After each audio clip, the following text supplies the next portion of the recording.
Xin chào tất cả các bạn. Ngày hôm nay thì em lại ra ruộng ớt đây. Và trong lúc giải lao ở ruộng ớt thì em sẽ tâm sự đến mọi người cái việc mà đi hàn theo diện du lịch. Hiện nay thì có rất là nhiều anh chị cô chú muốn đi hàn, nhưng mà các cái diện đi khác thì nó không đạt điều kiện, hay là mình không đủ điều kiện để xin visa theo diện đi xuất khẩu lao động, hay là đi du học, hay là theo diện thương mại, thì rất là nhiều người chọn đi sang Hàn Quốc theo con đường du lịch. Vậy thì đi sang Hàn theo đường du lịch thì sẽ có một số những cái điều kiện như thế nào? Các bạn đi sang Hàn mà theo đường du lịch thì đi làm nó có vấn đề gì hay không? Rồi là rất là nhiều người mà đi sang 1 tháng rồi về một lần như thế thì nó có những cái ưu và nhược điểm như thế nào? Và một số bạn thì lại muốn sang bên này ở đây làm luôn, có nghĩa là đi theo diện bất hợp pháp, thì làm việc nó sẽ có những cái khó khăn hay là những cái vấn đề gì mà cần phải lưu ý nhé. Ngày hôm nay thì em sẽ tâm sự đến mọi người cái việc mà đi Hàn Quốc theo diện du lịch. Và bây giờ nếu mà mọi người đang xem video của em thì đây là một video điển hình trong những cái video em chia sẻ về bên sang Hàn Quốc làm việc, đi xuất khẩu lao động, hoặc là những cái lưu ý mà khi mà đi làm việc tại Hàn Quốc. Vậy thì mọi người muốn xem thêm video thì ấn vào chỗ kênh Dâu Hàn. Sau khi ấn vào kênh thì các bạn sẽ thấy nổi lên đây là cái trang tổng quan của kênh, thì các bạn có thể xem. Trang tổng quan của kênh ở đây thì có rất là nhiều cái mà các bạn có thể theo dõi. Ví dụ như đây là kênh của chồng em, kênh YouTube của chồng em, và dưới này là kênh YouTube của hai vợ chồng em. Thì mọi người có thể đăng ký kênh và nhấn vào cái nút chuông thông báo này để nhận thêm rất là nhiều video khác. Và kéo xuống thì đây là những cái video mới nhất mà em đã đăng. Mọi người muốn xem thêm các cái video khác về bên làm nông nghiệp thì các mọi người vào cái phần cột thứ 3, cột thứ nhất, cột thứ 2 và đến cột thứ 3 đây ạ. Đấy, cột thứ 2, thứ 3 thì nó sẽ hiện ra rất là nhiều những cái mục video này. Thì các bạn có thể kéo xuống, ví dụ như bạn nào mà muốn học tiếng Hàn thì vào cái mục tiếng Hàn này. Rồi là những cái tâm sự về cuộc sống ở Hàn Quốc hay là món ăn Hàn, rồi là rất là nhiều những cái lĩnh vực khác thì đều có ở đây. Công việc là việc làm, nông nghiệp, và cái mục lao động Hàn Quốc này thì ở trong cái mục này có rất là nhiều những cái video khác mọi người có thể tham khảo xem thêm. Ví dụ như là làm việc này, đi lao động này. Mọi người có thể xem là đi lao động ở Hàn Quốc thì làm những cái công việc gì và một ngày được bao nhiêu tiền nhé. Và tất cả những cái video ở trong này thì đều rất là chi tiết. Mọi người xem video nhớ like video và nhớ chia sẻ video giúp em nhé. Ví dụ như đây, một ngày trồng bắp cải. Đây là video mà em chi tiết đi làm đấy các bạn.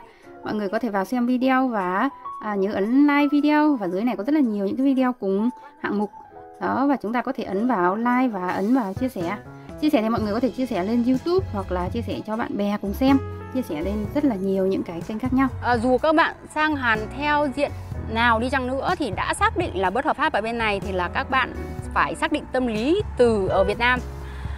Mọi người ở Việt Nam thì chưa sang nên là đang rất là háo hức này, sang bên này có lẽ là cuộc sống nó sẽ có những cái vất vả riêng, cũng sẽ có những cái trải nghiệm riêng, món ăn này, rồi văn hóa làm việc, và các bạn cũng sẽ kiếm được rất là nhiều tiền từ cái mồ hôi xương máu của mình. Đấy là một số những khát vọng. Và bây giờ là nếu mà ở Việt Nam thì đang cứ mong nghĩ là sau này sang đi Hàn đi làm này, dù có bất hợp pháp thì tôi sẽ làm được bao nhiêu năm này, tôi tiết kiệm được bao nhiêu tiền, và khi được đủ tiền rồi thì tôi sẽ về Việt Nam. Thì đấy là một số những cái suy nghĩ. Tuy nhiên thì cuộc sống ở bên này khi mà các bạn sang thì nó sẽ rất là khác biệt. Dĩ nhiên là các bạn sẽ kiếm được tiền và cuộc sống đi làm thì nó sẽ vất vả, nhưng mà các bạn sẽ rất là nhanh nhớ Việt Nam. Ví dụ như là mới sang thì khoảng 5-6 tháng thì vẫn thấy rất là bình thường các bạn ạ. Tuy nhiên thì 1 năm 2 năm thì các bạn sẽ nhớ Việt Nam một cách kinh khủng, đặc biệt là món ăn và con người Việt Nam, cái không khí và cái quang cảnh ở đất nước của mình. Vậy thì đặc biệt đối với những cái người mà hay nhớ nhà hay khóc thì rất là hay tủi thân, và khóc một mình là chuyện bình thường. Và đấy là cái cảnh mà xa hương thì cầu thực, và không phải là ai cũng biết, phải chỉ có những người đi xa hương thì mới biết thôi. Vậy thì khi mà các bạn đã xác định là đi bất hợp pháp mà sống ra bên ngoài đi làm thì các bạn phải rất là cẩn thận. Đầu tiên đó là đi lại một cách rất là khiêm tốn, làm việc một cách rất là hiệu quả, và không nên quá là rêu rao, không nên quá là tụ tập chơi bời ăn nhậu. Rất là nhiều người sang bên này sau một thời gian quen rồi thì thấy bình thường lắm, nhưng mà thấy gọi là giống như là mình hiểu hết rồi, mình biết nhiều rồi thì thấy bạo hơn rất là nhiều, đúng không ạ? Thì đấy là chuyện đương nhiên. Tuy nhiên thì các bạn không nên quá là tụ tập nhậu nhẹt hay là chơi bời. Có rất là nhiều người, đặc biệt là nam giới, thì sang bên này quen được nhiều người, nhiều bạn rồi thì thỉnh thoảng có họp hành nhậu nhẹt này, hát hò này, rồi đánh bạc có. Vậy thì đôi khi là các bạn tụ tập quá là đông thì người Hàn người ta nhìn thấy người ta ghét các bạn ạ. Người ta thấy ồn ào người ta không thích. Đặc biệt là những người mà rượu chè gì ấy, họ báo công an là công an đến bắt là chuyện bình thường. Cho nên là mọi người hạn chế tụ tập. Nói chung là có ăn uống, có vui vẻ nhưng mà một cách hòa nhã một chút, điềm đạm một chút, và không nên quá là bia bét, không nên rượu chè quá là nhiều, hoặc là không nên cờ bạc các kiểu. Rất là nhiều nhóm đã bị bắt rồi nên là mọi người lưu ý. Tốt nhất là nếu mà chúng ta xác định sang bên này đi làm thì giữ sức khỏe, tiết kiệm tiền và đi làm sao cho nó hiệu quả và an toàn. Thì đấy là một số những cái lưu ý mà mình nhắc nhở. Hy vọng là bạn nào thấy hữu ích thì các bạn nghe, còn nếu mà các bạn thấy không hữu ích thì nói chung là mọi người, mỗi người có một ý kiến, thì em chỉ là chia sẻ những cái gì em biết thôi.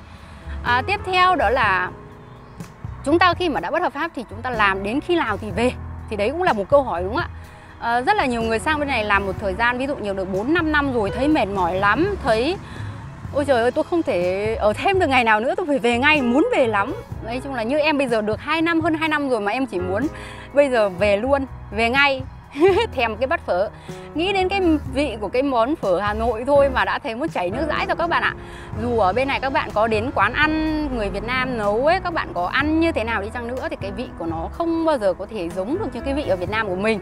Và dù nó có ngon đến cái cỡ nào đi chăng nữa thì cái vị của nó cũng không có giống ở quê hương của mình.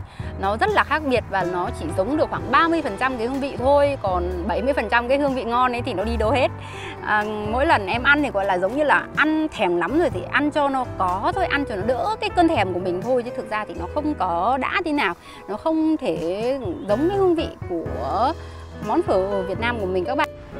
Vậy thì những cái bạn mà xác định là sang bên này du lịch rồi ở lại làm bất hợp pháp, làm lâu dài thì làm đến khi nào, và đi làm thì có những cái vấn đề gì hay không? Đầu tiên thì chúng ta sang bên này chúng ta đi làm mà đã tìm được cái mối làm rồi ấy, thì các bạn sẽ quen biết rất là nhiều những người khác. Thứ nhất là quen biết nhiều mối khác, người Việt Nam khác. Các bạn nên tạo dựng cho mình những cái mối quan hệ tốt đẹp với tất cả mọi người. Đầu tiên đó là những người làm cùng đi, họ sẽ thật thà và chia sẻ với các bạn là tôi đã làm từ mối A, mối B, từ cô này cô kia, thì sẽ có những người chủ khác nhau các bạn ạ. Chủ không phải là tất cả mọi người đều giống nhau, hoặc là mai mối cũng vậy, có người có tâm, có người không, có người thì cũng chèn ép sức lao động, có người thì cũng giúp đỡ rất là nhiệt tình. Thì khi mà đi làm thì các bạn sẽ phải tạo mối quan hệ rất là tốt đẹp với mọi người, chứ không phải là ngồi mà soi mói người khác hay nói xấu người ta, hay là nói chung là gây xích mích với người khác là không nên. Và sống thì mình nói chung là tính cách thì tùy theo mỗi người. Tạo mối quan hệ tốt đẹp với mọi người là cái điều đầu tiên mà các bạn nên làm. Tiết bây giờ là tháng 6 các bạn ạ, bắt đầu nóng rồi. Nhiệt độ bây giờ là 26 cho tới 28 độ C, và đến cái lúc giữa trưa thì nhiệt độ có thể lên đến 30 độ C. So với cái nắng nóng ở Việt Nam thì nó không phải quá là gay gắt, nhưng mà nó cũng khá là rát. Và nếu mà đi làm ở ngoài trời thì các bạn lưu ý là mặc đồ dài này, chống nắng này, và phải đội mũ rất là nhiều. Ở bên Hàn Quốc thì cái việc mua mũ mà nó không dày như ở Việt Nam đâu các bạn. Cái mũ của nó thì thường là nó có một cái lỗ ở trên đầu này. Tại vì người Hàn ấy họ đội cái mũ mà cái kiểu mà trên đầu nó kín như thế này ấy, họ thấy nó rất là nóng và thường là làm hỏng cái kiểu tóc của người ta. Cho nên là thường người Hàn họ thường đội cái mũ mà các bạn thấy nó chỉ có cái vành ở đây và nó dính vào chỗ này thôi, và nó có cái dài ra đây để nó che cái nắng vào mặt thôi, chứ còn đỉnh đầu thì nó trống rỗng. Và nếu mà đội mũ như thế đi ra làm đồng hay là đi làm vào cái trời nắng như thế này thì rất là mệt cho người Việt Nam. Mình thì không biết người Hàn họ có mệt hay không, nhưng đối với em thì cực kỳ đau đầu và rất là dễ say nắng các bạn ạ. Bạn nào mà bị say nắng nhiều ấy thì rất là khó khăn trong cái việc đi làm đồng. Và khi mà đi làm đồng thì phải mang áo dài, áo chống nắng này, rồi mình thì mình thấy là mặc áo mà nó che nắng nhiều ấy thì mình cảm thấy nó mát hơn và thoải mái hơn. Nhưng mà có một số bạn thì thấy là nó vướng víu này, rồi là nó nóng này, rồi nói chung là mỗi người thì theo một cách. Và đi làm đồng thì các bạn có thể thấy là bây giờ nó khô như thế này, nó ráo ấy, đất ở đây nó cũng không có dính lắm đâu, nó khá là xốp. Thì các bạn có thể đeo giày, ví dụ như là em bây giờ đi ra ruộng thì em có thể đeo giày như thế này. Đấy, hoặc là đeo ủng. Đấy, rồi quần áo thì mặc cũng rất là thoải mái thôi. Ở bên này thì gió cũng khá là nhiều, nó không phải quá là nực. Em nhớ là ở Việt Nam cái mùa tháng 6 mà đi cấy có cái lúc mà gió cả ngày, không có một cái cơn gió nào mà nó uất, nó nóng ấy các bạn, mà dễ giống như là bị sầm mặt mày lại. Nói chung là Cái nóng thì nhiều khi nó cũng gây ảnh hưởng đến sức khỏe khá là nhiều, và tùy theo cái sự chịu đựng của mỗi người thì nó sẽ có những cái cách bảo hộ và cái cách làm việc khác nhau. Và mọi người nhớ là lưu ý bảo vệ cho sức khỏe của mình, lúc nào cũng phải chuẩn bị rất là đầy đủ cho cái trang bị khi mà đi làm. Trang bị mà đầy đủ thì sẽ giúp cho các bạn đỡ mệt hơn, bảo vệ được sức khỏe mình hơn và làm việc nó thoải mái hơn rất là nhiều. Vậy đi Hàn theo diện du lịch thì các bạn cần phải có những cái điều kiện gì? Đầu tiên thì những cái giấy tờ tùy thân thì các bạn chắc chắn là phải có rồi. Điều kiện tiên quyết mà quyết định cái việc ra visa du lịch là các bạn phải có tiền.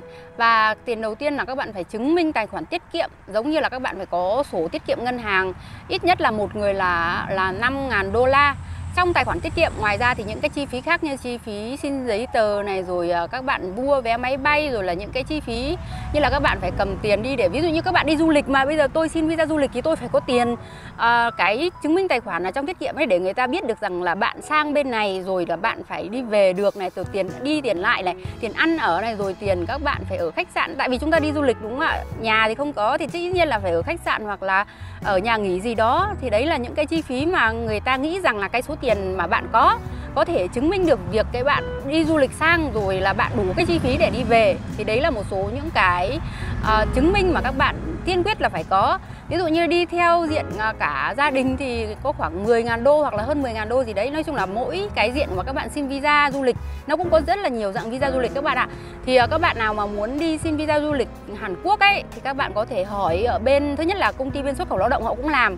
Thứ hai là bên công ty du lịch, là thường những cái nơi mà họ sẽ cung cấp những cái dịch vụ hoặc là họ sẽ hướng dẫn các bạn thủ tục làm xin cái visa du lịch đấy. Mọi người tìm hiểu thêm, và nếu mà ai muốn đi thì bây giờ đang là một cái thời điểm rất là nhiều việc này, dễ đi làm này, nên mọi người tranh thủ nếu mà có sang đây đi làm thì phải đi sớm. Tại vì đến mùa đông thì cái việc làm cho những người đi xin visa du lịch sang ấy thì nó hơi ít hơn và hơi khó khăn hơn.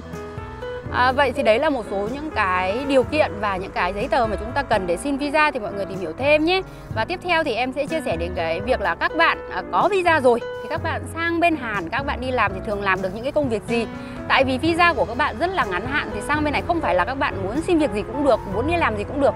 Tại vì visa của tôi là visa du lịch thì tôi sang đây chỉ là để đi chơi, đi du lịch thôi. Nhưng mà các bạn đi làm thì vẫn ok, nhưng mà phải biết chỗ để xin việc làm này, rồi là xem những cái công việc gì phù hợp với mình. Những bạn đi du lịch ấy, thường thì tiếng của chúng ta mới chỉ học ở mức cơ bản thôi, hoặc là một số bạn còn không biết tiếng. Vậy thì sang bên này đi làm đi lại nó khá là khó khăn các bạn ạ. Một số người mà có người quen rồi ấy thì cảm thấy nó dễ dàng hơn. Có người đến sân bay đón về này, có người thuê chỗ ở cho này, rồi là ở cùng nhau, rồi họ biết chỗ làm việc thì họ có thể xin việc làm cho các bạn. Như vậy thì các bạn chỉ cần sang bên này rồi đi làm thôi, thì công việc nó có ví dụ như là làm nông này, rồi làm công ty, vẫn có thể làm công ty được các bạn nhé, hoặc là làm khách sạn. Đấy là một số những cái việc làm mà các bạn có thể hướng đến. Vậy thì ở cái độ tuổi đi xin visa du lịch ấy, mà bạn nào mà định đi hợp pháp mà đi 1 tháng về một lần thì lại phải lưu ý rằng là khi mà các bạn đi lại quá là nhiều thì có thể bị hải quan họ giữ lại và họ không cho các bạn nhập cảnh vào Hàn Quốc, với lý do là các bạn đi quá thường xuyên. Ví dụ như là 1 tháng mà các bạn đi sang Hàn rồi các bạn làm xong về một lần, xong rồi tháng sau các bạn lại định đi tiếp. Theo luật thì là visa của các bạn trong vòng 5 năm hoặc là 10 năm các bạn có thể liên tục đi lại giữa Hàn Quốc và Việt Nam theo cái diện du lịch. Tuy nhiên thì đội bên kiểm soát ấy, họ sẽ hỏi là bạn sang bên này du lịch gì mà nhiều thế, rồi là họ sẽ nghi ngờ là bạn sang bên này làm một số những cái vấn đề gì đó. Ví dụ như bạn làm mà là con gái mà trẻ thì họ nghĩ là sang bên này làm A làm B, làm những cái việc không tốt. Còn bạn nam thì cũng vậy. Nói chung là người ta đi du lịch mà các bạn ví dụ như 1 năm mà đi 1 lần hay 2 lần thì người thấy là bình thường đúng không ạ? Mà tháng nào cũng đi thì không biết là kiểu du lịch gì đúng không? Vậy thì họ sẽ nghi ngờ và họ điều tra và họ sẽ giữ các bạn lại và không cho các bạn nhập cảnh vào Hàn Quốc, thì đấy là bình thường. Đấy là một số lưu ý cho cái việc mà đi lại thường xuyên. Và tiếp theo đó là cái chi phí các bạn ạ. Các bạn một lần mà mua vé máy bay, ví dụ như các bạn sang bên này 1 tháng, visa của các bạn hạn 1 tháng mà các bạn không thể làm được hết 1 tháng đúng không ạ? Chúng ta mất ngày đi ngày về là mất 1-2 ngày gì đấy. Rồi là còn làm mệt quá thì cũng phải nghỉ một vài ngày. Thì 1 tháng ví dụ cho các bạn sang bên này làm được khoảng 20 cho tới 22 ngày đi. Một ngày bây giờ các bạn làm được 2 triệu Việt Nam đồng. Vậy thì ví dụ như 1 tháng các bạn kiếm được 40 triệu Việt Nam đồng. Và tiền vé máy bay đi lại, tiền ăn ở, rồi các cái chi phí linh tinh thì cũng khoảng mất 20 triệu đi, thì các bạn để dư ra thì nhiều được 20 triệu Việt Nam đồng. Đấy là đi theo cái visa du lịch các bạn ạ. Và cái công việc mà các bạn thường sang bên này làm ấy thường là thứ nhất đi là làm nông. Làm nông thì là làm ngày nào nhận tiền ngày đấy, mà bây giờ đấy là gọi là làm nông tự do ấy, thì là các bạn quen cái người môi giới chủ A, họ sẽ nhận bạn vào làm trong cái đội của họ, thì họ sẽ có trách nhiệm là đón bạn đi làm và đưa bạn về đến cái nơi trọ của bạn. Thì một ngày chúng ta sẽ đi làm là đi từ sáng cho tới tối, và ăn trưa là chúng ta mang cơm đi ăn ở ruộng. Ví dụ như là em làm ở ruộng ớt này ấy, thì em sẽ phải mang cơm đi và ăn trưa ở đây. Ngày thì làm thường là 9 tiếng các bạn ạ. Thời gian làm việc là 9 tiếng. Còn cái thời gian nghỉ trưa là họ không có tính các bạn nhé. Thời gian nghỉ trưa là 1 tiếng đồng hồ. Và nếu mà các bạn đi làm xa thì đi lại tóm lại là một ngày các bạn phải dành cho 12 tiếng để các bạn ra khỏi nhà. Và khi mà về đến nhà thì chúng ta sẽ lại phải làm sao ạ? Ăn uống, nghỉ ngơi và phải ngủ nghỉ đúng giờ. Nói chung là chăm sóc sức khỏe của mình. Đối với những bạn mà ở nhà trọ rẻ một chút thì thường là nhà trọ mà ở dạng tập thể là có các bạn ạ. Ví dụ như là cả một dãy trọ như thế này, họ xây cho các bạn từng phòng cũng giống như là nhà trọ ở Việt Nam. Thì các bạn ở thì về cũng là những người đi làm cùng nhau mà, thì có một vài cái nhà tắm chẳng hạn thì lại phải thay nhau tắm giặt thì lại phải đợi, cho nên là cái khoảng thời gian cho các bạn là tắm giặt, nấu nướng, ăn uống ấy, nó cũng phải là xếp hàng theo cái diện nhà trọ của bạn có bao nhiêu phòng. Còn bạn nào mà muốn bỏ ra thêm một chút tiền mà ở dạng nhà trọ khép kín thì là có nghĩa là mình bỏ thêm chênh nhau, thì mình nghĩ là cũng khoảng 100.000 một phòng thì đấy thôi các bạn ạ, 100.000 won. Thì ai mà muốn thoải mái một chút thì có thể là thuê phòng trọ khép kín và ở riêng thì nó sẽ thoải mái hơn một chút, thì mất thêm một ít tiền. Thì đấy là một số những cái lưu ý về ăn ở. Ngoài ra thì ngoài cái công việc đi làm nông thì các bạn có thể đi làm công ty. Công ty thì chỉ đối với những cái diện mà ví dụ như các bạn sang bên này du lịch nhưng mà các bạn ở hẳn bên này đi làm dạng bất hợp pháp. Vậy thì công ty thì họ cũng nhận, có rất là nhiều công ty họ nhận bất hợp pháp các bạn ạ. Nhưng mà các bạn phải biết cách tìm chứ không phải là cứ đến bất kỳ công ty nào thì họ cũng nhận. Tại vì bất hợp pháp, nhận người bất hợp pháp tại Hàn mà làm việc cũng là bị vi phạm. Cho nên là những cái công ty đó họ rất là cẩn thận. Bị bắt là cũng bị phạt tiền rất là nặng. Cho nên là chỉ có một số những cái công ty điển hình họ mới nhận những người bất hợp pháp lại làm việc. Tuy nhiên thì nếu mà các bạn xin được vào những cái công ty đấy đi làm thì cũng đi làm bình thường như những người hợp pháp thôi, cũng không có cái gì gọi là quá là khác biệt hay là cái gì mà phân biệt đối xử. Nói chung là nhiều khi các bạn cũng sẽ bị làm việc nặng hơn này, hay là làm những cái việc khó hơn, những cái việc mà mệt hơn một chút. Nhưng mà không phải chỉ có các bạn làm đâu, có nghĩa là người ta thường thay phiên nhau. Tôi là người hợp pháp và cái bạn A là người bất hợp pháp, nhưng mà không phải là chỉ có bạn A là làm việc mệt đâu các bạn ạ. Có nghĩa là bạn ấy làm trong một thời gian thì tôi lại phải thay cho bạn ấy. Có nghĩa là cái công việc mà họ cho mình làm ấy nó cũng khá là đều nhau và không phải có cái sự phân biệt quá là rạch ròi. Nhưng mà đôi khi là xảy ra tranh chấp trong công ty ấy, thì cái người bất hợp pháp sẽ bị ít quyền lợi hơn và tiếng nói sẽ kém hơn. Tại vì mình yếu thế hơn mà, cho nên mình phải nhẫn nhịn nhiều hơn. Thì đấy cũng là một số những cái khía cạnh. Hoặc là khi mà các bạn đi làm ấy, thường thì người Hàn ấy họ cũng không biết là các bạn hợp pháp hay bất hợp pháp đâu. Tuy nhiên thì nhiều khi họ cứ thấy mình là người mới vào thì cũng bị bắt nạt này, rồi họ cứ sai khiến mình là làm việc này việc kia thì cũng là chuyện bình thường. Không chỉ có ở Hàn Quốc mà ở Việt Nam cũng vậy thôi. Khi mà chúng ta là người mới vào thì lúc nào cũng bị thiệt thòi và phải chịu khoảng 3 tháng các bạn, 3-4 tháng. Mà khi các bạn quen công ty rồi thì mọi thứ nó cũng vào một cái khuôn khổ, nó cũng không phải quá là khắc nghiệt đâu. Chúng ta chỉ cần thích ứng cái thời gian đầu thôi, sau này thì sẽ rất là ok. Và đối với những bạn mà muốn sang bên Hàn kiếm tiền nhanh thì những cái công việc làm được lương cao ấy, mình nghĩ là cái lựa chọn rất là ok. Công việc lương cao ở đây thì gồm có những công việc gì ạ? Thứ nhất là đi làm nông. Làm nông thì một ngày bây giờ nữ là 100.000 won và nam là 120.000 won. Đấy là những cái khu vực mà trả cao. Khu vực mà trả thấp hơn một chút thì là nữ là 90.000 won, còn nam là 110.000 won. Và cơm trưa là các bạn mang đi, họ đón các bạn đi sáng đi và tối đưa các bạn về, trả tiền trong ngày và đưa tiền mặt. Như vậy thì là các bạn sẽ an toàn. Đối với một số nơi mà các bạn không có rảnh hay là thiếu kinh nghiệm, có thể bị ăn chặn tiền hoặc là quỵt nương là chuyện bình thường, nên mọi người nhớ là phải để ý nhé. Và công việc thứ hai ngoài làm nông ra thì còn làm xây dựng. Thì thường xây dựng thì hợp với bạn nam thôi, khỏe mạnh, có sức khỏe và có kỹ thuật về bên giống như là làm giàn giáo rồi là dọn công trường các kiểu, lương cũng cao. Làm xây dựng thì bây giờ lương cao, và các bạn nào có tay nghề một chút, có sức khỏe thì một ngày cũng có thể được 180.000 won. Bạn nào mà làm giỏi thì được đến hơn 200.000 won là chuyện bình thường. Còn người mới vào thì chắc chỉ được 150.000 won thôi các bạn ạ. Đấy. Ngoài ra thì bạn nữ thì cũng có thể làm một số những công việc như là dọn trong khách sạn, rồi là thường thì người ta thuê những người hơi nhiều tuổi một chút, những cô khoảng 40, 45 gì đấy, 50 thì là họ cũng hay thuê, ví dụ như là dọn khách sạn, rồi là có nghĩa là lau dọn ấy, làm các công việc dọn dẹp ở trong khách sạn thì thực ra không có gì xấu đâu các bạn, không phải là người ta ép các bạn đi làm cái gì xấu xa đâu, làm công việc gọi là lao công bình thường thôi. Thì nhưng mà làm ở trong khách sạn thì lương một ngày cũng chỉ được khoảng 100.000 won hoặc 80.000 won tùy nơi, mà họ thấy bạn giấy tờ không ổn định thì nhiều nơi họ không có nhận, hoặc nhiều nơi họ nhận thì họ sẽ trả thấp hơn một chút. Thì cái công việc thường thì nó vất vả một chút thì lương nó mới cao các bạn ạ. Cho nên là bạn nào mà muốn sang Hàn đi làm thì cũng phải có sức khỏe một tí, hoặc là các bạn cũng phải chuẩn bị tâm lý là sang bên này đi làm thì toàn làm chân tay mệt nhọc thôi, và phải vất vả lắm, rồi phải cố gắng, và nói chung là thật sự là phải rất là chịu khó mới có thể sang bên này và kiếm tiền được lâu dài. Và như các bạn thấy thì nắng như thế này thì đối với phụ nữ thì da rẻ sẽ rất là nhanh bị nám này, rồi bị sạm da. Còn đối với nam thì các bạn cháy giấy một tí thì nhìn nó vẫn rất là khỏe, đúng không ạ? Rất là những cái anh mà sang bên này đi làm nông mà khoảng 2-3 năm xem về nhà y như anh châu Phi luôn.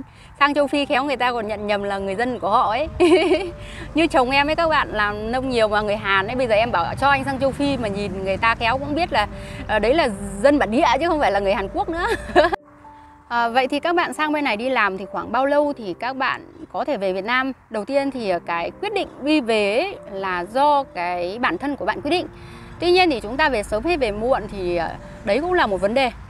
Khi mà đã quyết định đi về mà các bạn là bất hợp pháp thì sau này các bạn sẽ vĩnh viễn không bao giờ được sang Hàn Quốc nữa. Còn nếu các bạn muốn sang thì các bạn phải nộp một cái số phạt rất là lớn. Và cái số tiền phạt em nghĩ là không ai muốn nộp đâu. Tại vì nghe thì cũng đã thấy hoảng rồi. Ví dụ như là một số bạn mà ở bên này bất hợp pháp khoảng 2 năm thôi mà người ta đã bắt nộp khoảng 10 triệu won, hơn 10 triệu won rồi. Và các bạn nếu có thuê luật sư hay thuê xin sở các kiểu ấy thì nó cũng chỉ giảm được một chút thôi.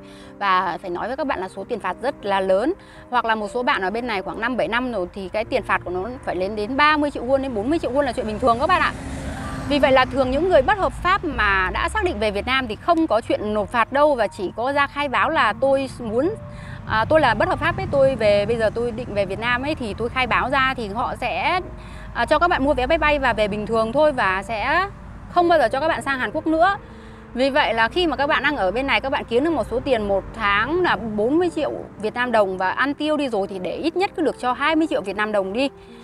Vậy thì 20 triệu Việt Nam đồng mà về nhà thì chúng ta khi đấy nhiều tuổi rồi, thứ nhất là không có việc làm rất là khó khăn kiếm được này. Thứ hai là kinh doanh thì với cái số tiền chúng ta kiếm được cũng có thể kinh doanh, nhưng mà nhiều bạn mà có kinh nghiệm thì đỡ, không có kinh nghiệm thì cái số tiền đấy tiêu sẽ rất là nhanh.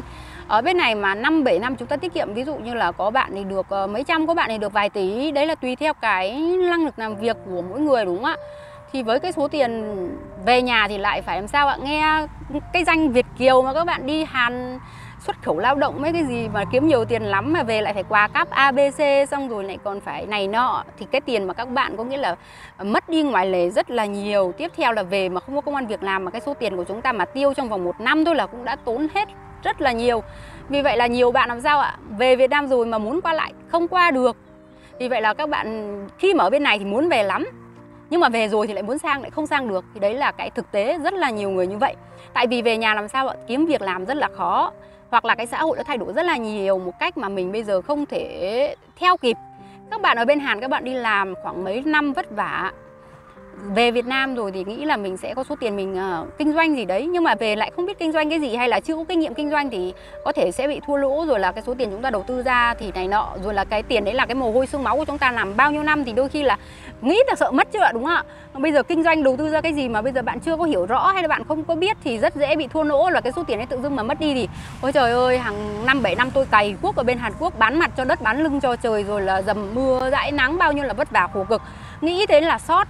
Rồi về thì lại nhiều tuổi rồi, nhất là những cái bạn nhiều tuổi mà đi xin công ty có dễ không ạ? Thực ra không dễ tí nào. Mà bây giờ các bạn bên này làm 1 tháng được 20 triệu Việt Nam đồng để ra, về nhà bây giờ làm lương công nhân 7 triệu hay 8 triệu, rồi là làm tăng ca 12 tiếng một ngày mà được có 10 triệu, 12 triệu. Các bạn có thấy thế nào ạ?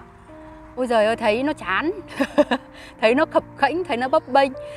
Vậy cho nên là khi mà ở bên này thì muốn về, nhưng mà về rồi một thời gian kiểu nhớ quá rồi, nhớ Việt Nam quá, muốn về rồi một thời gian thì lại muốn sang, tại cái công việc ở Việt Nam rồi là cái thu nhập ở Việt Nam nó quá là chênh so với ở bên Hàn Quốc, cho nên là rất là nhiều người có những cái suy nghĩ như vậy. Nhưng mà khi mà các bạn là bất hợp pháp, các bạn đã về Việt Nam rồi muốn sang thì sẽ không có sang được, hầu như là không có sang được các bạn ạ, rất là khó. Vì vậy là mọi người nên suy nghĩ rất là kỹ trước khi quyết định là làm bất hợp pháp. Mà đã làm bất hợp pháp thì các bạn hãy chăm chỉ và làm đến khi nào mà các bạn nghĩ là về Việt Nam các bạn sẽ không cần sang nữa. Ngày hôm nay thì em sẽ tâm sự với mọi người đến đây thôi. Và bây giờ em sẽ tiếp tục đi làm công việc của mình đây. Ngày hôm nay là đi căng dây ớt các bạn ạ. Các bạn thấy cái dây trắng trắng này không ạ? Cái dây trắng này là em sẽ phải căng để cho cái ớt nó đỡ đổ ấy các bạn. Gió ở bên này nó rất là to, vì vậy là ớt nó đổ rất là dễ dàng.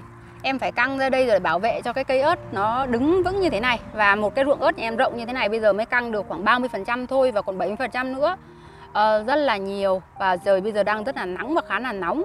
Ở Hàn Quốc thì nóng nhất là tháng 7 và tháng 8 các bạn ạ. Ban đầu sang tháng 9 là lại mát như mùa thu rồi. Nó nóng chỉ khoảng 2 tháng thôi, và nóng cao điểm nhất thì cũng khoảng 35-36 độ C, cũng như kiểu mùa hè ở Việt Nam ấy. Và các bạn cũng ăn mặc rất là mát mẻ, thoải mái, rất là bình thường. Và bây giờ sẽ tiếp tục đi làm việc đây. Hôm nay tâm sự với mọi người rất là nhiều. Hy vọng là cái thông tin em cung cấp có thể giúp ích cho bạn nào đó. Và mọi người có thể hỏi gì đó thì liên hệ với Facebook hoặc là Zalo cho em nhé. Em có viết Facebook, Zalo ở bên dưới, mọi người có thể liên hệ và hỏi thêm. Và em thì không có làm hồ sơ, cho nên là cái việc làm hồ sơ thì mọi người có thể hỏi ở bên công ty xuất khẩu lao động, bên công ty du lịch, hoặc là lên Bộ Lao động để hỏi xem là những cái chương trình đi Hàn, xem là muốn đi thì đi như thế nào nhé. Và những bạn mà sang bên này mà chưa biết cách đi như thế nào, chưa biết ăn ở ra làm sao hay là công việc như thế nào, thì các bạn cũng có thể tìm hiểu thêm ở trên mạng rất là nhiều. Ở Hàn Quốc thì có việc làm từ Nam tới Bắc rất là nhiều các bạn ạ. Mỗi tỉnh, mỗi thành phố nó sẽ có những cái đặc thù riêng. Ví dụ như cái công việc ở khu vực của em ấy thì nông nghiệp cũng rất là nhiều. Tuy nhiên thì cái khu này ấy, thời tiết nó lạnh hơn cái khu vực bên dưới. Khu vực bên dưới về cái khu miền Nam đảo Jeju ấy, dưới bên Busan ấy các bạn, nó ấm hơn. Và tùy theo cái lượng công việc mà dưới đấy có thể lương cao hơn một chút. Về việc đi lại ấy, thì bạn nào mà chưa biết đi thì ban đầu đi từ sân bay mà đến cái nơi làm việc ấy, họ sẽ cho các bạn địa chỉ mà. Các bạn chỉ cần đưa địa chỉ cho taxi, các taxi sẽ đưa các bạn đến nơi. Tuy nhiên thì cái chi phí đi taxi thì thực sự rất là chát các bạn ạ. Các bạn mà đi xong trả tiền là muốn ngất luôn ở ngoài đường ấy. Phí taxi mở cửa bây giờ bên Hàn Quốc là 3.800 won. Và nếu mà các bạn đi khoảng 100 km thì các bạn thử nhân lên, nó mất rất là nhiều tiền. Ở bên Hàn thì cũng có cái dịch vụ mà người Việt họ đưa đón ở sân bay về đến cái nơi, thì nhưng mà các bạn lại phải biết số taxi của người Việt ấy thì các bạn mới điện, các bạn đặt lịch được. Và khi mà các bạn đặt lịch thì các bạn sẽ mặc cả giá với người ta, là giá đi từ sân bay đến cái điểm này thì bao nhiêu tiền anh chở cho tôi trả tiền. Đấy, ví dụ như thế. Còn các bạn liên hệ được những cái chủ môi giới ấy, thì họ nhận bạn làm việc ấy thì họ sẽ tìm chỗ ở cho các bạn. Và hiện tại thì chỗ ở thuê cho, có nghĩa là chỗ ở bình thường thôi, bình dân thôi, không phải là cao cấp gì đâu, là khoảng 250.000 won một tháng các bạn ạ. Chỗ ở thì nhà trọ cũng như kiểu nhà trọ ở Việt Nam ấy thôi, mà nó có vẻ có chỗ thì cũng sạch sẽ hơn, có chỗ thì cũng giống. Nói chung là nhà trọ giá rẻ ấy, thì các bạn cũng có thể ở ghép rồi là ở chung với một số bạn bè hay là người cùng giới. Đấy cũng là một số những cái mà chúng ta có thể tiết kiệm chi phí. Rồi là nếu mà đi làm mà cùng nhau mà thấy hợp ấy, ăn uống cùng nhau nó cũng sẽ giảm đi chi phí rất là nhiều đấy các bạn ạ. Và đặc biệt là tìm được một số người bạn, người ta bảo mua bán anh em sao thì mua láng giềng gần, đúng không ạ? Càng ở gần thì càng giúp đỡ được lẫn nhau rất là nhiều. Và mọi người nhớ là giữ gìn sức khỏe và làm việc một cách rất là hòa nhã và an toàn nhé. Chúc mọi người sức khỏe và có những công việc tốt. Chúc mọi người may mắn và kiếm được nhiều tiền. Xin chào và hẹn gặp lại các bạn trong những video tiếp theo. Nhớ đăng ký kênh và like video giúp em nhé.